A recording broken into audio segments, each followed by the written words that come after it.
আল্লাহ পাক কোরআন শরীফে বলছেন না, ইয়া আইয়ুহাল্লাযীনা আমানু হাল আদুল্লুকুম আলা তিজারাতিন তুনজিকুম মিন আযাবিন আলীম।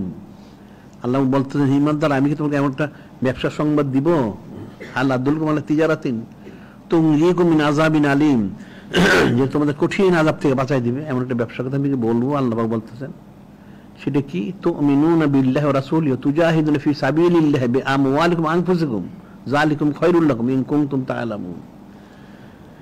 আল্লাহ প্রথম বললেন, হে ইমানদার ব্যক্তিরা, আমি কি তোমাদেরকে এমন একটা ব্যবসার কথা বলবো যে ব্যবসাটা করলে তোমরা পরকালের কঠিন আযাব থেকে বাঁচতে পারবে?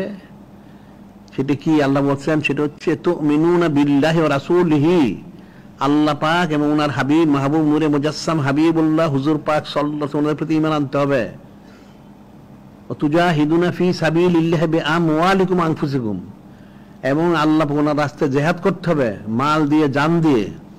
যালিকুম খায়রুল লাকুম ইন কুনতুম তা'লামুন, এটাই তোমাদের উত্তম যদি তোমরা বুঝতে পারতে।